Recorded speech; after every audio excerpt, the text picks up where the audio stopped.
मंगलाचरण से प्रारंभ करते हैं और इसका जो मंगलाचरण है वह है भक्तामर पंडित मौर्य। यहाँ से आप सब उसका मंगलाचरण बोलेंगे हाथ जोड़कर। पहले तो हम और आप सब जिनका यह स्तोत्र है और जिस स्तोत्र में जिसकी स्तुति की गई है, ऐसे आदिनाथ भगवान की जय जयकार करते हुए अपने अंदर का प्रमाद और नींद को उड़ाएंगे, क्योंकि दिन भर से आप हमारे इस अध्यात्म के कार्य में संलग्न, इसलिए आपको थकावट आना स्वाभाविक है। हाँ, विषय कषाय में आप 24 घंटा काम करने के लिए तैयार। लड़की के और लड़के की शादी में आप 24 घंटा कार्य करते हैं विषय कषाय का, तो थकान नहीं लगती। गोली लेकर काम करते हैं, गोली लेकर भी काम करते हैं। हाँ, गोली लेकर भी काम करते हैं सब। किंतु यह जनवाणी का जो श्रवण है वह सस्ता सौदा समझा है। सस्ता सौदा भी है क्योंकि इसके माध्यम से महानता की प्राप्ति, और वह हमारे लौकिकता के कार्यों में महानता की प्राप्ति नहीं होती है।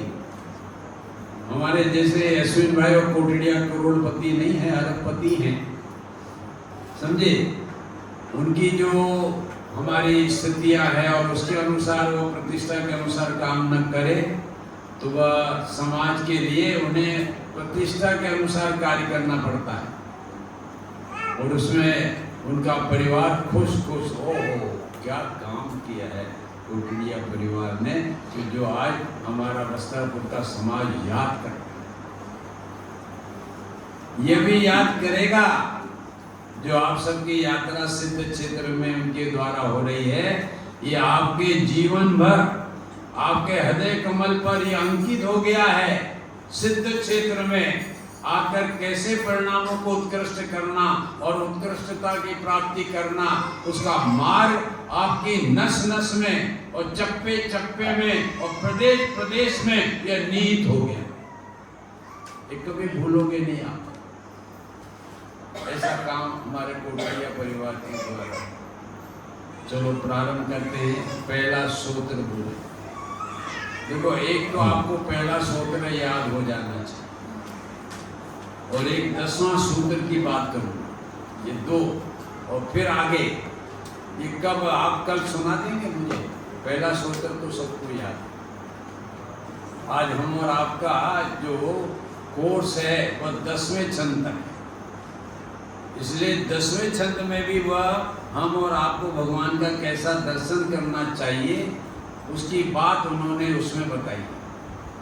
तो वह छंद में हम, क्योंकि प्रतिदिन भगवान का दर्शन करते हैं और दर्शन करते हुए हम और आपको किस प्रकार का भाव भगवान के समक्ष प्रस्तुत करना है, वह हमारे द्वारा मुखारबिंद से उनके गुणों का गुणगान करके व्यक्त होना चाहिए। तो वह बात हम और आप सब प्रारंभ करते हैं। बोलिए मंगलाचरण। भक्तामर प्रणत मौनि मणि प्रभाणा मोद्योतकं दलित पापतमोहितानं सम्यक् प्रणम्य जिनपादयुगं युगादा वालं वनं भवजले पतिता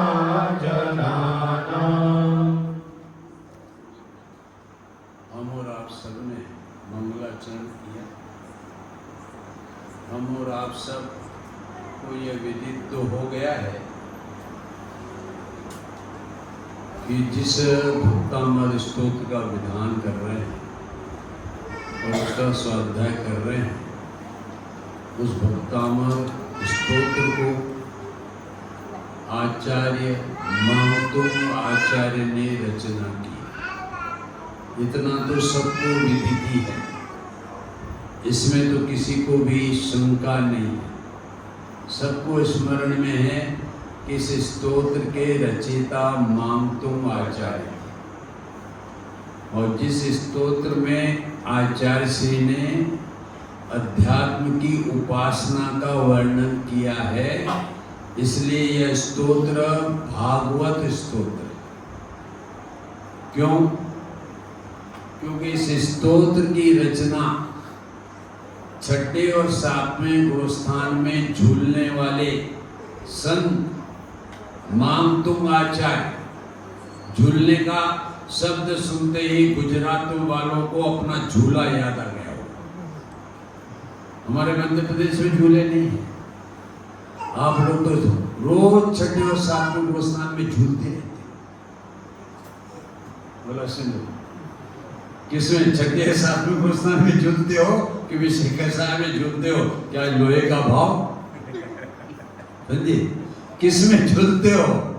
किंतु हमारे मामतुम आचार्य थे और वह मुनिराज थे, और मुनिराज का यह स्वरूप होता है कि हर अंतर्मूर्त में छठे और सातवें गोस्थान में, छठे में प्रमत्त दशा में आते हैं और सातवें में अप्रमत्त दशा माने निर्विकल दशा में जाते हैं, और छठे में प्रमत्त, जिनका की वर्णन अभी छडाला के द्वारा अश्विन जी बता रहे हैं कि वह 28 मूल गुणों के निरतिचार पालन करने में जब आते हैं तो वह प्रमत्त दशा है, और उसको गौण करके वे अंतर में जाते हैं, वह अप्रमत्त दशा अर्थात निर्विकल दशा है, अर्थात शुद्धि की वृद्धि की दशा। तो हमारे ये मामतुम आचार्य, जैसे झूला है ना, झूले का स्वरूप जानते हैं आप?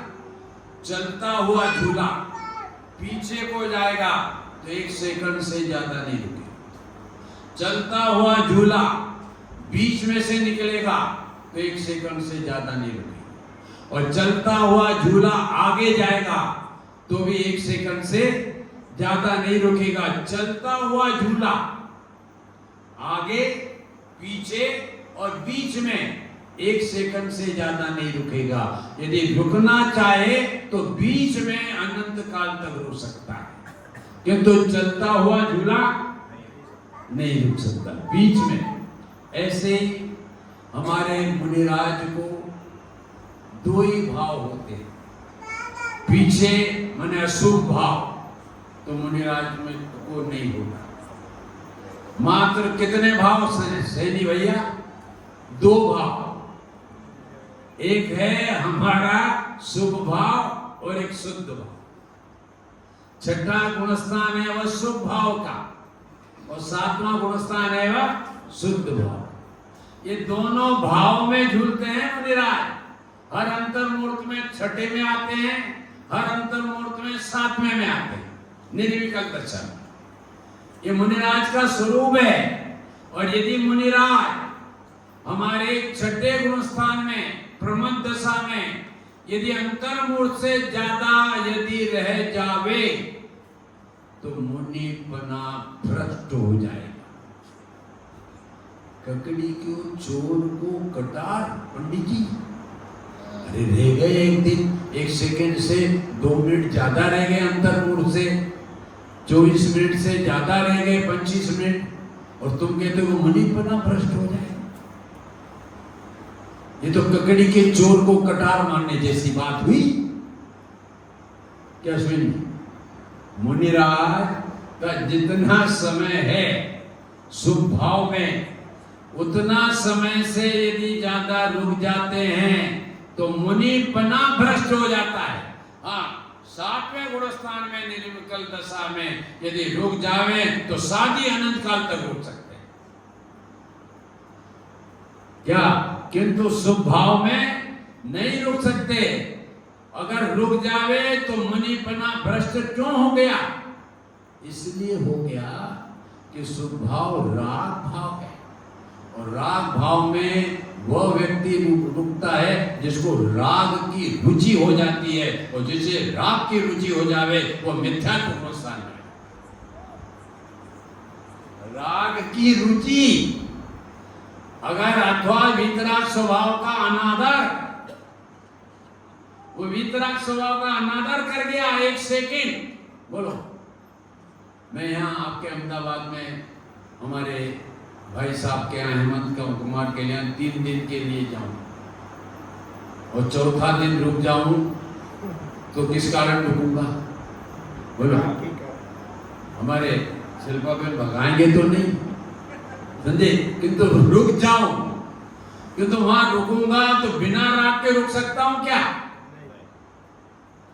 3 दिन की मर्यादा है और चौथे दिन रुकूंगा तो मुझे राग हो गया, उस मकान के प्रति, उनमें रहने वालों के प्रति राग हो गया, तो मेरा श्रावकपना भ्रष्ट हो गया। ऐसे मुनिरा 7वें गुणस्थान के अतिरिक्त यदि 6वें गुणस्थान में रुकते हैं तो वह अधिक समय रुकते हैं तो उनका मुनिपना भ्रष्ट हो जाता है। इसलिए राग इस आत्मा का बहुत बड़ा दुश्मन है, अशुभ राग नहीं, शुभ राग। और जगत के जीव शुभ राग में धर्म मानने बैठे हैं, मनाने बैठे हैं और दलील देते हैं। पंडित जी आगम में तो लिखा है, सैनी जी क्या लिखा है आगम में? कि शुभ भाव से धर्म होता है, पंचमहावत का पालन करो, शुभ राग धर्म हो जाएगा। बोलो आगम में लिखा है, क्या लिखा है? शुभ भाव से शुद्ध भाव में जाया जाता है, ऐसा कथन भी आता है, किंतु वह भला आदमी भूल गया, शुभ से शुद्ध में जाया जाता है। यह बात तो लिखी है, उसका मर्म कांजी कांगा जानता है और उसके भक्त जानते हैं। क्या शुभ से शुद्ध होता है, इसका मर्म कौन जानता है? कांजी स्वामी काका, जिसने ये बताया कि शुभ से शुद्ध होता है, ये लिखा है आगम में, किंतु से का अर्थ क्या? पैसे से टिकट आती है तो पैसा रख कर आती है कि छोड़ कर आती है? बोलो आप सब टिकट लेने गए होंगे हमारे बुकिंग पर, तो टिकट घर वाला पहले क्या कराता है? पैसे छुड़ाता है, ला पैसा फिर देता ना टिकट, कि पहले टिकट दे देता है। कहते तो यही है कि पैसे से टिकट आती है, क्योंकि उसका मर्म क्या? पैसा छोड़ कर आती है, पैसा रखकर टिकट नहीं आएगी। ऐसी झिनवाड़ी में ये लिखा होगा कि शुभ से शुद्ध में जाया जाता है, उसका अर्थ कांजी स्वामी ने बताया है कि से मने अभाव करके, उसको रख कर नहीं, उसका नाश करके स्वभाव में शुद्ध भाव में जाया जाता है। इसलिए हमारे मुनिराज जो उनका समय जितना 6वां गुणस्थान का है, उससे भी यदि ज्यादा रह जावे तो मुनिपना भ्रष्ट होकर वो पहले गुणस्थान में आ जाते। इसलिए हमारे मांग तुम अच्छा 6वें और 7वें गुणस्थान में झूलते थे। धन्य है ना मुनि दशा, जिसके लिए गुरुदेव श्री सुबह सुबह जब वो शौच के लिए जाते थे और शौच के लिए जाते जाते वो ऊपर आकाश में देखते थे और आकाश में देखकर यह भावना भाते थे कि कहाँ पंचम काल में जन्म हो गया, कहाँ हुंडाव सुनवी काल में जन्म हो गया, जहाँ सर्वज्ञ परमात्मा का विरह है, वीतरागी भावलिंगी संतों का विरह है। कैसे काल में और कैसे क्षेत्र में जन्म हुआ कि जहां पर यह विरह है, उनके आंखों से अश्रु की धारा बहती थी। कहां वह हमारा विदेश क्षेत्र था श्री मंदिर भगवान का समूह शरण था, संतों का समागम था, गणधरों का हमारे लाभ था, और वह दृश्य था। और हम यहाँ आ गए पंचम और हुंडासुनी काल में कि जहाँ पर संतों का भी अभाव और सर्वज्ञ परमात्मा के भी। और क्या भावना बातें थी, अरे कोई चारण निधिधारी मुनिराज आ जावे और संबोधन करे तो मेरी शुद्धि में वृद्धि हो जाए।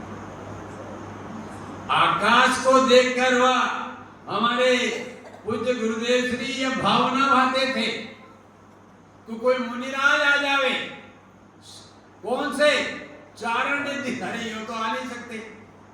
जैसे हमारे महावीर के जीव गोस्वामी की बढ़िया में कौन से मुनिराज आए थे, चारण निधि मुनिराज, और दो आए थे, दो वक्ता थे और श्रोता एक था।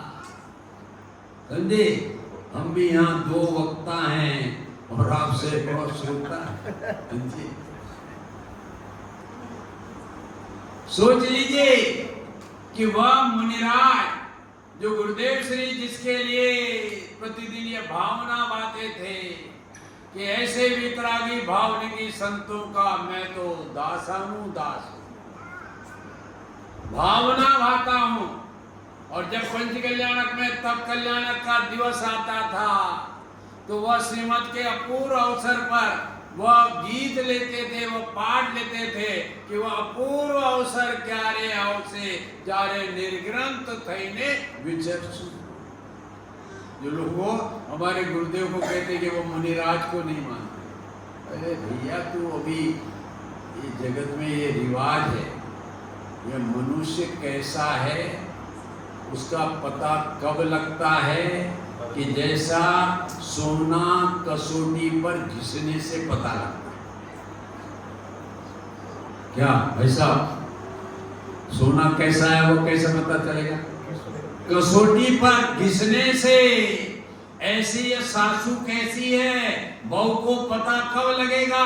जब उसके साथ बसेगी तब पता लगेगा बहू को कि सासू महाराज वह कौन सी क्रोधाग्नि वाली है कि वह समता वाली है। वो कब पता चलेगा? कि जब उसके साथ बसेगी। मनुष्य का परिचय बसने से पता चलता है और सोना कसने से। इसलिए गुरुदेव श्री को जो हम और आप उलाहना देते थे कि वह मुनिराजों को नहीं मानते हैं। हाँ, मुनिराजों को जो नहीं मानेगा वो नरक जाए, किंतु जो मुनिराज नहीं है,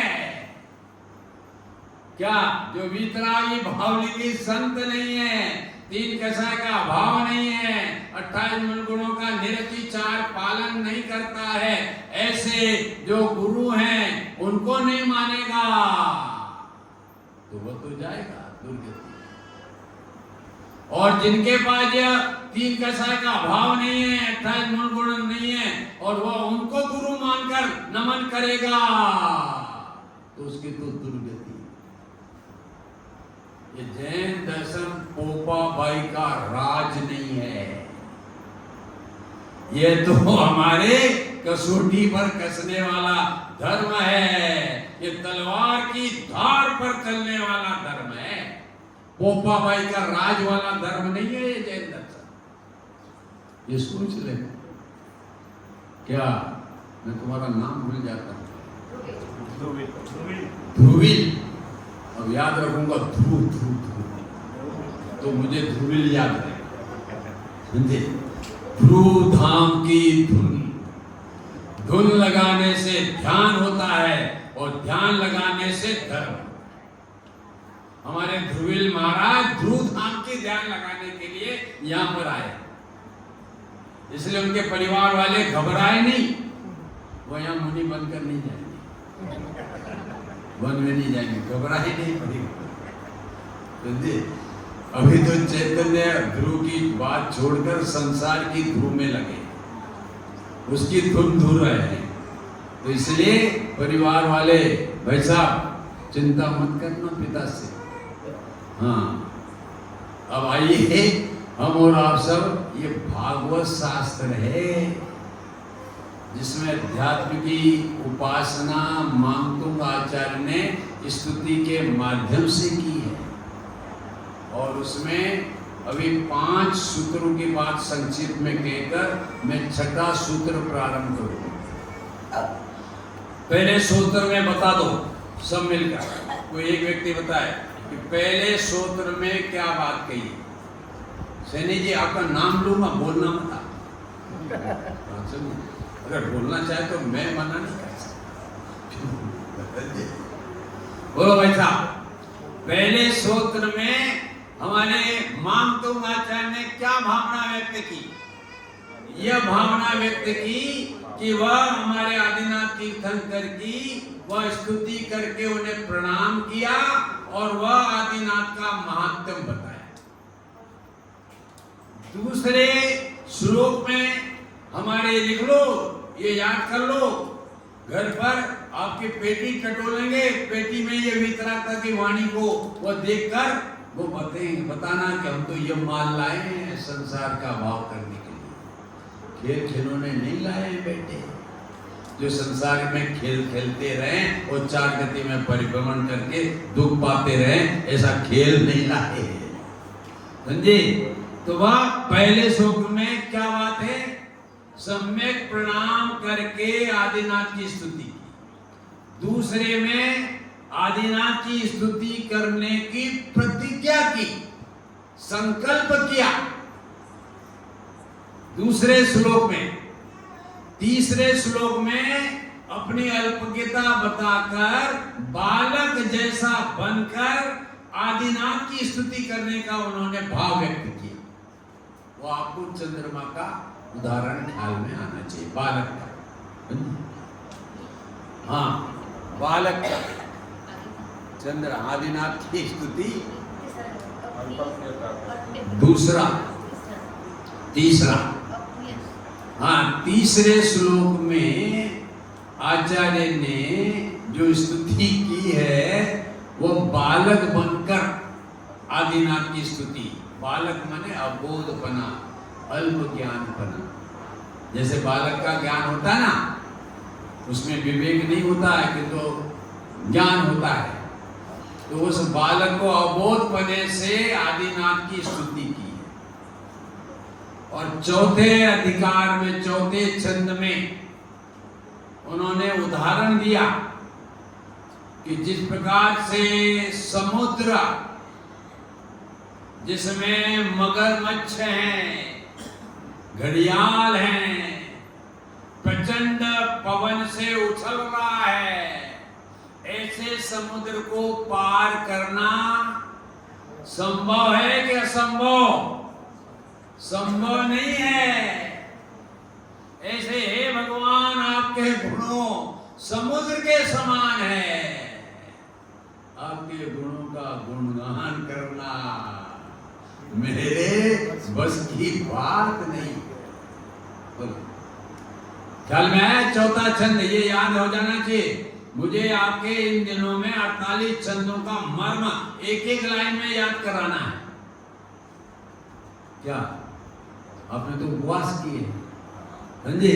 तो उस उपवास का फल तो आना चाहिए कि पहले छंद में हमारे मांगतुंग आचार्य ने स्तुति को प्रणाम करके स्तुति की, दूसरे छंद में प्रतिज्ञा की, तीसरे छंद में बालक बनकर स्तुति की, चौथे छंद में वह समुद्र का उदाहरण ख्याल में करके उनके गुणों का गुणगान मैं नहीं कर सकता। और पांचवें में शक्ति अल्पज्ञ है, अल्प है, और भक्ति महान है। क्या भाई साहब? शक्ति अल्प है और भक्ति जिनेंद्र भगवान के प्रति कैसी है? महान है। कैसी महान है? शक्ति अल्पज्ञ, उसका उदाहरण दिया। जैसी हिरणी है, वो अपने बालक को के लिए वह शक्ति में, और वह सिंह जैसी, वह सिंह से लड़ने के लिए तैयार हो जाती है। कौन? हिरणी। वह शक्तिवान नहीं है, वो सिंह की शक्ति के समान अल्प शक्ति वाली है, किंतु माता के अनुराग के लिए, वह बालक के अनुराग के लिए, वह सिंह जैसी वह शक्तिवान से भी लड़ने के लिए तैयार हो जाती है। ऐसे ही भगवान मैं अल्पज्ञ हूं, इसलिए मैं आपके अनंत गुणों का ज्ञान दर्शन आदि चैतन्य गुणों का वर्णन करने में मैं समर्थ नहीं हूँ। वह हिरण्य की आदि, ये बात हम और आप 5 श्लोकों में आपको याद आएगी। बोलो, कमरों में पति पत्नी को सुनाएगा और पति पत्नी को सुनाएगा। बोलो, क्या भाई साहब हेमंत जी सुनाओगे एक दूसरे को तो याद होगी, हाँ जी, अन्यथा भूल जाओगे। और विषय कसाई की बात मत करना पलंग पर बैठकर। जो हमने आज सुबह से शाम तक जो बातें की है उसका एक दूसरा स्मरण दिलाना, तो उपयोग में आप बैठे बैठे विशुद्धि प्राप्त करोगे सैनी जी। और यदि दुकानदारी की बात की, विषय कसाई की बात की, तो यहाँ सिद्ध क्षेत्र में आप भी आकर पाप बंद। ये पाप का क्षेत्र नहीं है, ये विशुद्धि का प्राप्त करने का क्षेत्र है। और यह विशुद्धि कब होगी? जब हम परस्पर में अध्यात्म की चर्चा करेंगे, धर्म की चर्चा करेंगे, तब यह बात हमारे दिमाग में यह प्रस्तुत होगी, अन्यथा नहीं होगी। अब देखो हमारा 6वां छंद बोलते हैं, बोलो भैया। अल्पं श्रुतं श्रुतवतां परिहास धाम, त्वद्भक्तिरेव मुखरी कुरुते बलां मां। यको किल किल मधु मधुरं विरोधी, तच्चाम्र चारु कलिका निकरे हेतु। देखो मांगतुंग आचार्य ने पहले ही बताया अल्प श्रुतम। देखो पहला शब्द क्या है? अल्प श्रुतम। अपने आप को क्या जाहिरात किया? अल्प श्रुतम। आज कौन सा धर्म का दिन? बोलो। उत्तम मार्ग धर्म की क्या शिक्षा? क्षमा जैसा आत्मा का स्वभाव है, ऐसा भी हम सबके आत्मा का स्वभाव क्या है? मार्दव स्वभाव, कोमल स्वभाव है, सरलता हमारा स्वभाव है। और इस मार्दव स्वभावी आत्मा के आश्रय से, जैसे क्षमा स्वभावी आत्मा के आश्रय से हमारा क्रोध कषाय का नाश होता है, ऐसा हमारा यह जो हमारा आत्मा है वो मार्दव स्वभावी है। उसका आश्रय लेने से हमारे अंतर में मान कषाय का अभाव होता है और मार्दव धर्म की उत्पत्ति। भाई साहब ने बोला ना, श्रीमत का उदाहरण दिया। इस मनुष्य को मान कषाय इतनी है, यदि इसे मान कषाय का अभाव अभी हो जावे तो अभी मोक्ष हो गए। भाई साहब ने बोला कि नहीं? कैसी बात करते हो हमारे में? बोलो, मान कषाय है क्या भाई? ध्रुविल जी आप में तो है ही नहीं, आपका तो सब धुल गया। ध्रुविल है ना, धुल गया, कषाय सब धुल गई। बोलो, मान कषाय है कि नहीं है? हर समय ये माता बहने जरा अच्छी सब्जी बना देवे तो बोलो इन माता बहनों को क्या हो जाएगा? ओ, और उसमें पति परमेश्वर ने उस भोजन की प्रशंसा कर ली, फिर तो क्या कहना माता बहन। प्रशंसा वह सुनकर फूल जाती, क्योंकि पति परमेश्वर ने मेरी प्रशंसा की। पूछ लो तो उसमें कौन सी कषाय का पोषण हुआ? मान कषाय। और ये मान कषाय क्यों आती शिल्पा जी? देखो, समानता और असमानता,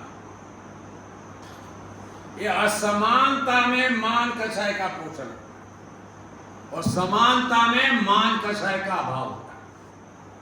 बोले कैसे पंडित जी? असमानता में मैं छोटा और ये बड़ा, ये असमानता से देखने में, इसमें कौन सा है? मैं अरबपति और एक करोड़पति, बोलो मैं सुंदर या कुरूप, ऐसा देखोगे तो इसमें कौन सी कसाय का पोषण होगा? यह असमानता देखने में, और मान कसाय का पोषण होता है, और सब भगवान आत्मा है यह देखने में सबको। बोलो भाई साहब हेमंत जी क्या होगा? निर्मानता होगी, मार्दो धर्म होगा, क्योंकि सब समान है, कोई छोटा बड़ा है ही नहीं है, कोई स्त्री पुरुष है ही नहीं है, सब भगवान आत्मा है। ऐसी समानता से देखोगे तो मान कसाय का भाई साहब क्या होगा? छोटा बड़ा देखोगे तो असमानता देखने में मान कसाएगा। इसलिए इस मार्दव धर्म में हमारे जीवन में समानता देखो, सब भगवान आत्मा जो गुरुदेव ने महामंत्र दिया है। गुरुदेव के समय में भाई साहब उनका खूब विरोध होता था। पहले तो श्वेतांबरों ने खूब विरोध किया। जब भी गुरुदेव श्री अपने सोनगढ़ से जो सौराष्ट्र में 35 मंदिर बने और उस मंदिरों का पोषण करने के लिए वे हर साल 3 महीने के लिए वो सौराष्ट्र में वो परिभ्रमण करके उनका ससुराल राजकोट रहता। वो राजकोट में 1 महीना रहता। बाकी के जो 35 मंदिर बने हैं वहाँ 7-7 दिन रहते। तो जैसे उन नगरों में हमारे गुरुदेव श्री पहुंचते थे तो श्वेतांबर भाइयों को खलबली मच जाती। किस बात की? ये गोरा नारा संत आया है, अभी ये 4 घर के मुंह हैं, 15 घर किए बिना रहेगा नहीं। क्या धर्मिल जी? हाँ, ये गोरा नारा और इसकी मधुर वाणी है। जो इसके गोरे नारे शरीर को देखेगा और मधुर वाणी सुनेगा तो इसका हुए बिना रहेगा नहीं। ऐसी चमक थी गुरुदेव श्री की सौराष्ट्र में, और 7-7 दिन रहते थे और रहकर वहां पर वह श्वेतांबर दिगंबर बन जाते थे, क्योंकि सौराष्ट्र तो श्वेतांबर का गढ़ी है। दिगंबर मंदिर तो एक हमारे गिरनार में था और एक पालिका, बाकी के सौराष्ट्र में दिगंबर मंदिर नहीं थे, और हुए हैं तो गुरुदेव के प्रताप से 35 मंदिर हुए। इसलिए उसका पोषण करने के लिए 7-7 दिन रहते थे और वहां पर अपनी वीतराग वाणी सुनाते थे। ऐसे गुरुदेव श्री का प्रताप था, और वह हमारे सौराष्ट्र में राजकोट में 1 महीना रहते थे। क्यों? कि जहां पर हरिजन सुनने आता, 2 मुल्ले सुनने आते थे, दर्जी सुनने आता था, और बड़े बड़े डॉक्टर इंजीनियर ये तो आते थे, किंतु ऐसी जाति के लोग भी सुनने आते थे।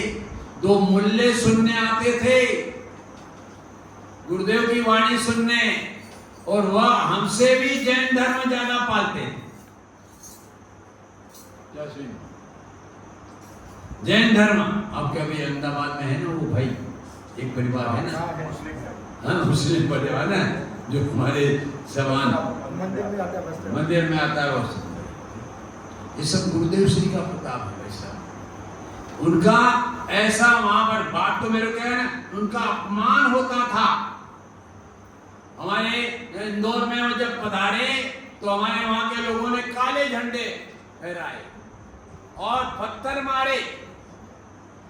वह साथ में उस प्रदेश का मुख्यमंत्री मिश्री लाल गंगवाल बैठा था साथ में गुरुदेव श्री के।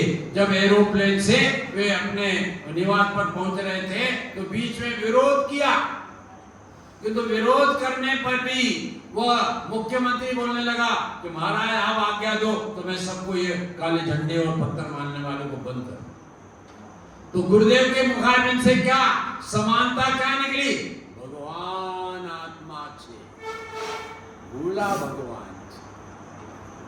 इसलिए ये बंद करने योग्य नहीं है। क्या ध्रुवील?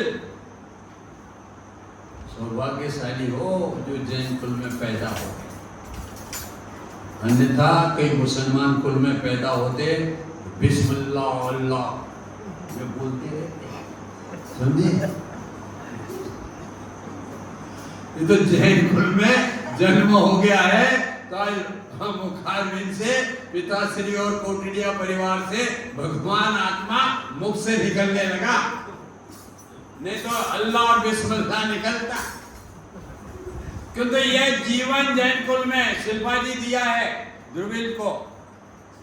उसने अपने जीवन में ऐसा आदर्श कार्य करना कि जब वह आया था तो रोते हुए आया था, और हमने बंदूकें छोड़ी थी। क्या छोड़ी थी कि नहीं? हमारे यहाँ नहीं छोड़ते। हमारे यहाँ तो लड़का आता तो बंदूकें, मिठाइयाँ, ढोल ढपाके सब चलते। जो गुजरात में नहीं चलता, नहीं चलता, अरे मिठाई चलती। तो यार तुम कमजोर रहे हमारे मारवाड़ से। तो हम तो कहते हैं कि भाई हमारे यहाँ माता बहनें शादी में जब वह दुल्हन के गीत गाती जाती है तो हमारे गरीब देश में तो पता सा मिलता है, किंतु गुजरात वाला घना देते और लड्डू मिलता है। तो इसमें तो तुम पिछड़ गए और हम मारवाड़ी आगे आ गए। हमारे तो ढोल लगा हमारे घर पर नहीं भैया, हमारे रिश्तेदारों के सबके घर वो बाजा बजाने के लिए भेजते कि क्या हुआ, वो ध्रुवील का जन्म हुआ है, बालक का जन्म हुआ है, बालिका का नहीं। हमारी बालिका का जन्म हुआ तो ठंडे हो जाते, वो बालक का जन्म हुआ जिंदाबाद। मारवाड़ में ऐसा है। आपके गुजरात में कैसा हुआ? आपको नहीं। तो बात तो अपनी यह चल रही थी कि गुरुदेव श्री का ऐसा विरोध होता तो भी वह सबको समानता से दी। किस पर बात मैंने छेड़ी? मार दो धर्म का। हम सबको समान देखने की आदत डालो। विषमता से, असमानता से देखने की आदत डालोगे तो पर्याय में राग द्वेष होंगे, और राग द्वेष होंगे तो नवीन कर्म का बंद होगा, और नवीन कर्म का बंद होगा तो चार गतियां जिंदाबाद हो जाएंगी। इसलिए सबको समानता से देखने की आदत डालो। तो इसलिए हमारे ये 6वें छंद में शब्द डाला है अल्पसुतम। किसकी अपेक्षा से? कि हमारे गणधर हैं और सौधर्मेंद्र हैं, ये बहुत सुतम वाले द्वादशांग के पाठी हैं, उनकी अपेक्षा से मांग तुम आचार्य अपने आप को क्या बता रहे हैं? अल्पसुतम। समझे? अल्पसुतम। मैं तो अल्प ज्ञानी हूं, आप जैसा द्वादशांग ज्ञानी नहीं हूं, फिर भी मुझे जो आपकी स्तुति करने का भाव हुआ है, और वह भाव कैसे हुआ है, वह भाव के लिए मैंने सुबह आपको बात कही थी कि कोयल की टंकार होती है और हमारे भक्त की, और कोयल की वह टंकार क्यों होती है? क्योंकि वह क्या देखती है? वो बसंत ऋतु में आम और मंजरी को देखकर प्रसन्न होती है। टंकार होना माने प्रसन्न होना। ऐसे ही भक्त की जो रणकार होती है वो किस कारण से होती है? ये जिनेंद्र भगवान के गुणों का गुणगान करके वह भक्तों के हृदय में प्रसन्नता हो। धन्य है वीतराग सर्वम प्रभु। ऐसी वीतरागता हमारे अंदर में भी हो। ऐसी भावना को लेकर मैं यह स्तोत्र भक्तामाल स्तोत्र लिख रहा हूँ। तो इसलिए छठे छंद में आप सब यह समझ लेंगे कि इस छंद में हम अल्प के सुध और हमारे हमारे बहुत शुद्ध वालों का जो गंधर्व हैं वो परिहास भी कर सकते हैं, ऐसी बात भी लिखी है। देखो शब्द लिखा है अल्प सुतम सुतवताम परिहास धाम। ये मैं अल्प बुद्धि वाला और वादिनाथ की स्तुति कर रहा हूं तो बड़े बड़े विद्वान मेरी हंसी उड़ा सकते हैं। ऐसी यह बात उन्होंने कही परिहास।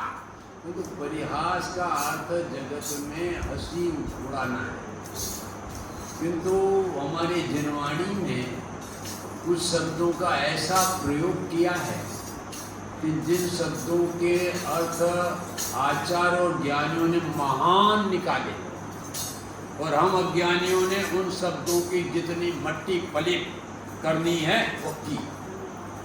कैसे? जैसे अहम शब्द है, बोलो आप जगत के लोग अहम शब्द का क्या अर्थ करते हैं? अहम माने घमंडी, अभिमानी। क्या जागृति बहन क्या अर्थ करते हो अहम का? ये घमंडी है, ये मानी है, ऐसा करते हो ना। वो अहम शब्द का अर्थ आचार्य ने क्या, वह अहम शब्द का अर्थ हमने उसका अर्थ घमंडी अभिमानी शब्द निकाला। किंतु जो कल 73वीं गाथा का अहम शब्द आएगा, अहम को खलु शुद्धो निर्ममत्व ज्ञान दर्शन पड़े। उन्होंने अहम शब्द का अर्थ महान क्या निकाला? अहम माने अभिमानी नहीं, अहम माने मैं, और मैं कौन? बोले भगवान। आप क्या अश्विन जी क्या अर्थ निकाला अहम का अर्थ? मैं माने अहम माने मैं, और मैं माने कौन? भगवान आत्मा अहम पने का। बोलो सिद्ध चक्र विधान का जागृति बहन आपने विधान कराया? आपने अपने परिवार की तरफ से कब कराया? हाँ मैं जानता था सिद्ध चक्र करते तो मुझे जरूर बुलाते।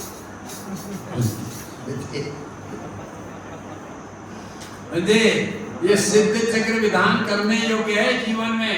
हमारा एक कलकत्ता का सेठ था, पाटनी परिवार, सौभाग्य पाटनी। वह उसने हर वर्ष सिद्ध चक्र विधान किया था। 21 सिद्ध चक्र विधान किए, 10 में तो मुझे जाना था। और हर विधान में 4-5 लाख रुपया खर्च करता। अश्विन भाई अपने पैसों का सदुपयोग किस प्रकार से करना, जिस प्रकार से अभी किया है। यह आपने अपने पुण्य उदय की सामग्री के प्रति न्याय किया है।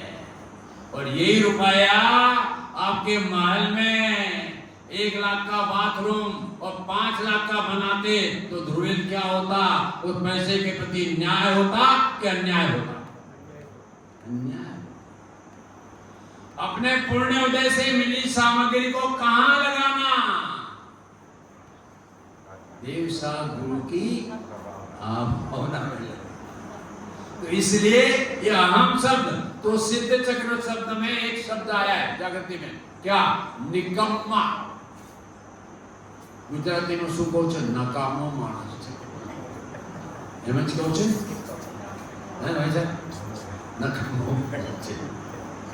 निकम्मे का अर्थ हम गुजराती में नकामो मानस है, हमारे हिंदी में कहता है ये कुछ काम का नहीं है। किंतु उन्होंने संतलाल कवि ने, सनी जी संतलाल कवि ने बोलो उसका अर्थ क्या किया? निकम्मा का अर्थ उन्होंने सिद्ध भगवान किया। और सिद्ध भगवान कह के क्या कि सिद्ध भगवान तो कृत्य कृत्य हो गए, अब उन्हें कोई भी कार्य करना नहीं रखा, इसलिए वो निकम्मा कहा। समय सार की 413 गाथा में मुनिराजों को पाषंडी कहा। तो लोग कहते हैं पंडित जी जरा जवान समान कर बोलना, हमारे मुनिराजों को तुम पाषंडी बोलते हो, जिसका अर्थ क्या है? पाखंडी। क्या अश्विन जी? 413 गाथा समय तो पाखंडी क्यों कहा? कि जिन्होंने पुण्य पाप का खंड कर दिया और अखंड स्वभाव का अवलंबन ले लिया, इसलिए उनको पाखंडी। अरे वो एक एक शब्द में आचार्य ने महान अर्थ निकाले, और हम जगत के जीवों ने जितनी मट्टी फलित करनी थी की, किंतु वो महान अर्थ जाने वाले नहीं है। तो इस प्रकार से ये हमारे 6 श्लोक में भी कथा तो बहुत लंबी है और समय हमारे पास थोड़ा। अब आगे बढ़ते हैं। देखो 7वां छंद पढ़ लिया भाई। त्वत्संस्तवेन भवसन्तति सन्निबद्धं पापं क्षणाक्षयमुपैति शरीरभाजाम् आक्रान्तलोकमलिनीलमशेषमाशु सूर्याक्षुहीनमिवक्षावरमन्धकारम्। देखो इस छंद में, 7वें छंद में हमारे मांगतुम आचार्य किस बात की वो व्यक्तता कर रहे हैं? समय हो चुका है, 5 मिनट से ज्यादा नहीं होगा। उसमें यह बात कह रहे हैं कि जैसे अंतिम में शब्द है सूर्यांशु, कि जिस प्रकार सूर्य की किरणें रात्रि के अंधकार का नाश कर देती हैं, इसी प्रकार से हे हमारे आदिनाथ तीर्थंकर भगवान सूर्य के समान है। उनका स्तवन करने से हमारे अंदर का अज्ञान अंधकार का नाश हो जाता है, इसलिए हमारे आदिनाथ भगवान सूर्य के समान है। किंतु वह सूर्य के समान है, किंतु हमारा अनादिनाथ भगवान आत्मा भी सूर्य के समान। हम इसकी शरण लें तो हमारे अंतर का मिथ्यात्व रूपी अज्ञान अंधकार नाश हो। वो तो आदिनाथ को तो सूर्य के समान उपमा दिए, किंतु अनादिनाथ को नहीं भूल जाना। मेरा भगवान आत्मा कैसा है? अनादिनाथ है। उसकी शरण में जाने से मेरा अंतर का वह अंधकार, अज्ञान अंधकार है जो अनादिकाल से आया हुआ नाश हो जाता है। चलिए साहब आगे का चल 8वां। मत्वेति नाथ तव संस्तवनं मयेद मारभ्यते तनुधियापि तव प्रभावात् चेतो हरिष्यति सतां नलिनीतलेषु मुक्ताफलद्युतिमुपैति ननोन्दबिन्दु। इसमें 8वें छंद में हमारे मांगतु आचार्य कहते हैं, मेरे स्तोत्र की जो शोभा है वो आपके गुणों का गुणगान करने से। और अपने भक्तामर स्तोत्र की शोभा किससे बता रहे हैं? कि आदिनाथ भगवान आपके स्तोत्र की स्तुति करता हूँ, उनके गुणगान गाता हूँ, इसलिए मेरे ये भक्तामय स्तोत्र की वो शोभा बढ़ जाती है। किस प्रकार से शोभा बढ़ जाती है? कि कोई गरीब आदमी अपने लड़के की बारात लेकर जाता है तो साथ में किनको ले जाता है? अपने मालिकों को, सेठों को। उन सेठों को बारात में वो गरीब वाला आदमी ले जाता है तो बोलो उसकी बारात की शोभा होती है क्या? शोभा क्यों ले जाता है? कि यदि पैसे की कोई बात आ गई तो यह सेठ ले खड़े होकर कहेंगे कि चिंता मत कर, तो करना 1 लाख चाहिए हम देंगे, आगे बढ़ो, शादी होनी चाहिए। ऐसा ये शोभा है। इसी प्रकार से यहाँ पर हमारे स्तोत्र की शोभा आपके गुणों के कीर्तन करने से, इसलिए आपकी जय। आगे बढ़ो भैया। आस्तां तव स्तवनमस्तसमस्तदोषं त्वत्सङ्गतापि जगतां दुरितानि हन्ति दूरे सहस्रकिरणं कुरुते प्रभेव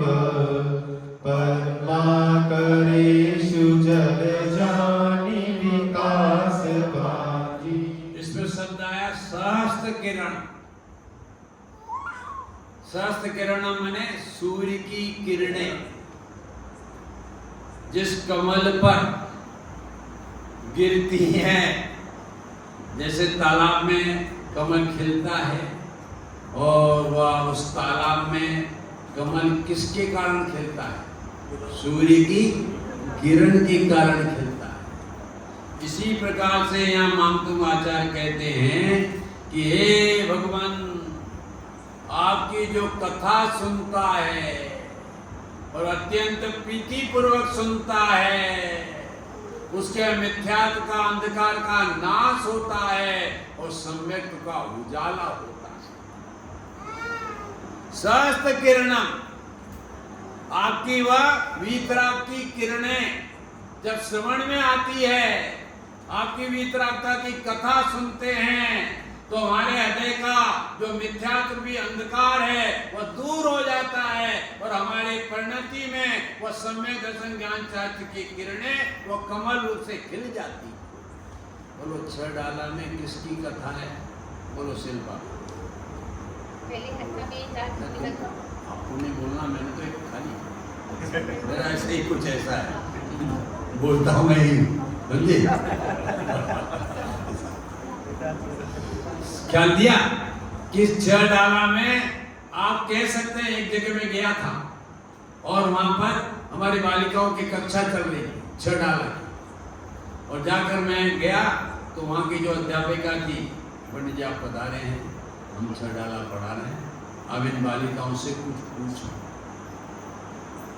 तो मैंने आपने पढ़ाया है, बहुत अच्छा पढ़ाया है, इसमें पूछने की क्या जरूरत है, सब आता ही होगा बालिकाओं को। नहीं कुछ पूछो। तो मैंने पूछा, बालिका बोलो अपने 6 डाला में किसकी कथा कही? सेठ सेठानी की, राम रावण की, पशु पक्षियों की, किसकी कथा कही गई? बोलो क्या बात करते हो तुम? ये हमारा प्रथमानियों का ग्रंथ है 6 डाला, जो जिसमें कथा की बात हो। वैसा ये कोई प्रथमानियों का ग्रंथ नहीं है जिसमें सेठ सेठानी की कथा हो, राजा रानी की कथा हो। अरे ये तो अध्यात्म का ग्रंथ है पंडित जी, इसमें कोई कथा नहीं है, ये अध्यात्म की बात है। वो मेरे से पूछे, पंडित जी आपने 6 डाला पढ़ी है? लो मेरी परीक्षा हो गई। मैं उन बालिका की परीक्षा लेने बैठा था और वो मेरी परीक्षा लेने बैठा। तो पंडित जी तुमने 6 डाला पढ़ी नहीं है? जो तुम कथा की बात कह रहे हो वो तो अध्यात्म की ग्रंथ है।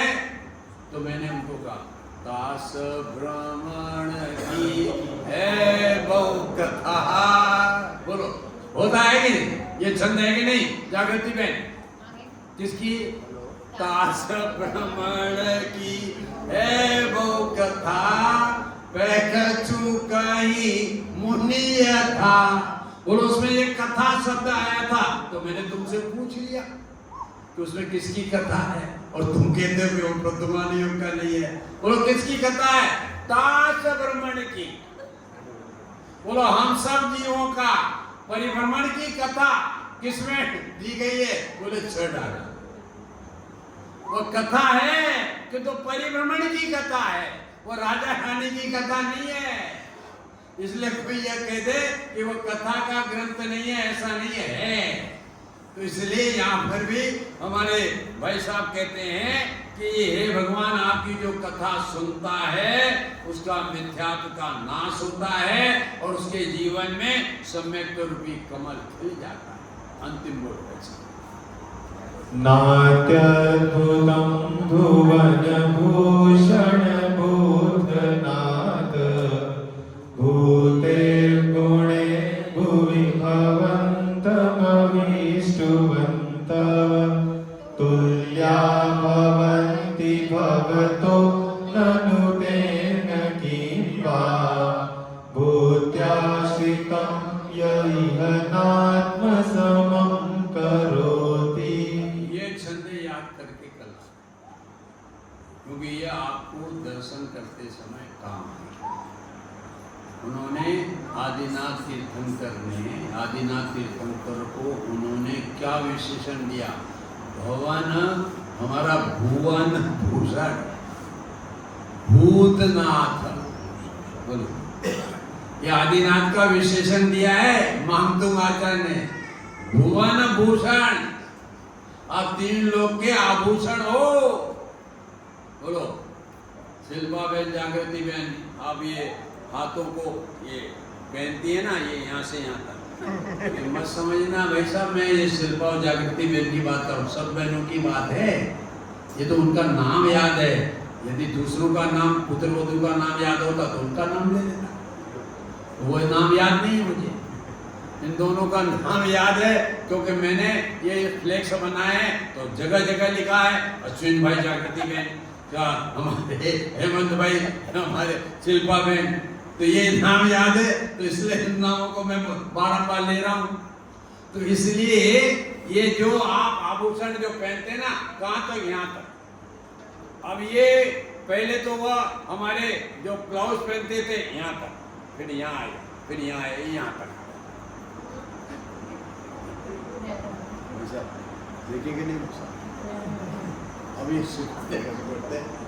यहाँ तक आ गया, यहाँ तक। सोच लो ऐसा, ये ऐसे पुरुषों की पेटों की स्थिति ही बनी। पहले चौड़ी घुस के पहनते थे और सिकुड़ते सिकुड़ते अब चूड़ीदार।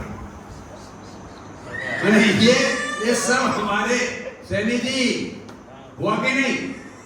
ये पहरा आपने बदलाओ। ये हमारे ये बात यहाँ कह रहे हैं कि भैया ये सिकुड़ते सिकुड़ते, माता मैंने पहले ये थोड़ी पहनती थी, अब यहाँ तक और यहाँ तक, और फिर सिकुड़ते सिकुड़ते अब एक रह गई बस। किंतु एक रह गई बहुत अच्छी बात है, एक भी निकाल देते तो सुहाग का चिन्ह ही उड़ जाता। समझे? जो हमारे फिरोजाबाद का नाम रखा है ना, क्या रखा है? सुहाग नगरी। सुहाग नगरी नाम रखा है हमारे फिरोजाबाद का, क्योंकि वह सुहाग की चूड़ियां बनाता है। क्या भाई साहब? इसलिए एक चूड़ी रहेगी तो सुहाग की चूड़ी कहलाएगी। समझे? तो इसलिए यहाँ पर भी हमारे सिद्ध भगवान को, यहाँ पर हमारे परमात्मा का यह स्तुति करते हुए यहाँ पे बताया जा रहा है इस छंद में कि परमात्मा की जो सेवा करता है उसे अवश्य परमात्मा पद मिलता है। अर्थात परमात्मा का जो मार्ग बताया है उस मार्ग पर जो जीव चलता है वे अवश्य परमात्मा बनता है। यह बात मात्र दिगंबर धर्म वाला ही कह सकता है, अन्य धर्मों में यह बात नहीं है।